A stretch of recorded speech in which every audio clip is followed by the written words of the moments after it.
Silchar news 24 এর আরেকটি নতুন ভিডিওতে আপনাদেরকে স্বাগতম জানাই। আজকের এই ভিডিওতে বিশেষ কয়েকটি গুরুত্বপূর্ণ খবর নিয়ে আসলাম। আজকের প্রথম খবরটি হলো দেশের নতুন আইন নিয়ে রাজ্য সরকার এবং কেন্দ্রীয় সরকার থেকে বিল পাশ করা হয়েছে। আগামী 1 জুলাই থেকে দেশেতে লাগু করা হবে নতুন অপরাধিক ন্যায় কানুন। 1 জুলাই থেকে আমাদের দেশেতে নতুন ক্রিমিনাল ল লাগু হবে বলে খবর এসেছে। দেশের পুরানা আইন বন্ধ করে নতুন আইনের অধীনে অপরাধীদেরকে শাস্তি দেওয়া হবে বলে জানানো হয়েছে। 1 জুলাই থেকে দেশের 3টি পুরানা আইন বন্ধ করে নতুন 3টি আইন লাগু করা হবে বলে খবর এসেছে। এরপরের খবরটি হলো গৃহবধূদের জন্য এসেছে একটি বিশেষ খবর। শ্বশুর শাশুড়িকে নির্যাতন করিলে হারাবে স্বামীর সংসার। শ্বশুর শাশুড়িকে সেবা যত্ন না করে স্বামীর সংসার করিতে পারিবেন না। শ্বশুর শাশুড়িকে নির্যাতন করিলে স্বামীর সম্পত্তির অধিকার থাকিবে না গৃহবধূদের। ঐতিহাসিক রায় মধ্যপ্রদেশের এক জেলা আদালতের। এরপরের খবরটি হলো বর্তমান সময়ে দেশের বিভিন্ন স্টেটেতে কৃষি আন্দোলন চলিতেছে। এই কৃষি আন্দোলনে যে সকল কৃষকেরা ভাগ নিয়েছেন তাদের অ্যাকাউন্ট জব্দ করা হবে। তার সঙ্গে কৃষি আন্দোলনকারীর উপরে অ্যাকশন নেওয়া হবে বলে কেন্দ্রীয় সরকার থেকে জানানো হয়েছে। এরপরের খবরটি হলো আপনারা মুখ্যমন্ত্রী মহিলা উদ্যমিতা প্রকল্পের ফর্ম ফিল আপ করেছেন নাকি কমেন্টে একটি করে নিশ্চয় জানাবেন। রাজ্যের যে সকল মহিলারা আত্মসহায়ক গুটিতে রয়েছেন তাদেরকে এই ফর্ম দেওয়া হয়েছে। রাজ্য সরকার থেকে আত্মসহায়ক গুটের মহিলাদেরকে জানানো হয়েছে আগামী 3, 4, 5 মার্চের মধ্যে এই ফর্ম পূরণ করে জমা দিতে হবে।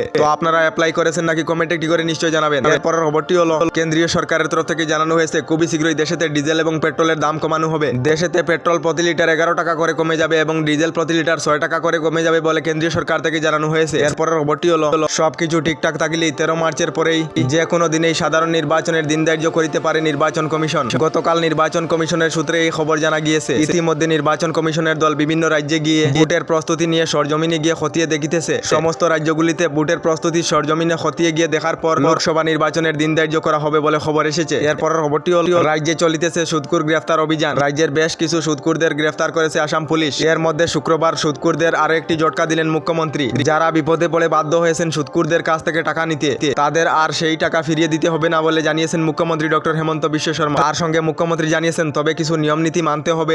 এ ব্যাপারে 2-1 দিনের মধ্যে রাজ্য সরকার থেকে চূড়ান্ত সিদ্ধান্ত ঘোষণা করা হবে। এরপরের খবরটি হলো আসামের লাখ লাখ মুসলমানদের জন্য এসেছে একটি বিশেষ খবর। রাজ্যের মুখ্যমন্ত্রী ডক্টর হেমন্ত বিশ্ব শর্মার নেতৃত্বে দিনে ক্যাবিনেট বৈঠকে আসামের মুসলমানদের জন্য বৃহৎ ঘোষণা করা হয়েছে। আসামে বাতিল করা হবে 1935 সনের বিবাহ এবং বিচ্ছেদ আইন। এবার থেকে স্পেশাল ম্যারেজ অ্যাক্টের অধীনে আসামের মুসলমানেরা বিবাহ বিচ্ছেদ করিতে হবে বলে আসাম সরকার থেকে জানানো হয়েছে। রাজ্যের ক্যাবিনেট বৈঠকে এই বৃহৎ সিদ্ধান্ত নেওয়া হয়েছে বলে খবর এসেছে। এরপরের খবরটি হলো এই মুহূর্তে রাজ্যের মুখ্যমন্ত্রী ডক্টর হেমন্ত বিশ্ব শর্মা বৃহৎ কয়েকটি ঘোষণা করেছেন। মুখ্যমন্ত্রী ডক্টর হেমন্ত বিশ্ব শর্মা অরুণোদয় আঁচনি, মাইক্রোফাইন্যান্সের ঋণ এবং বিনামূল্যের বিদ্যুৎ নিয়ে রাজ্যবাসীর জন্য বৃহৎ কয়েকটি ঘোষণা করেছেন। মুখ্যমন্ত্রী ডক্টর হেমন্ত বিশ্ব শর্মা ঘোষণা করেছেন নতুন করে রাজ্যের 3 লাখ মহিলাদেরকে অরুণোদয় আঁচনিতে অন্তর্ভুক্ত করা হবে। রেশন কার্ড লাভ করা প্রতিজন মহিলা লাভ করিবেন অরুণোদয় আঁচনি। তার সঙ্গে আবার নতুন করে রাজ্যের 6 লাখ মহিলাদের মাইক্রোফাইন্যান্সের ঋণ মাফ করা হবে। তার সঙ্গে রাজ্যে বিনামূল্যে করা হবে বিদ্যুতের বিল। 300 ইউনিট বিদ্যুতের বিল বিনামূল্যে লাভ করিবেন রাজ্যবাসী বলে ঘোষণা করেছেন মুখ্যমন্ত্রী ডক্টর হেমন্ত বিশ্ব শর্মা। আমাদের ডেইলি খবরগুলি ভালো লাগলে আমাদের ভিডিওতে লাইক দিয়ে চ্যানেলটিকে সাবস্ক্রাইব করে নিবে।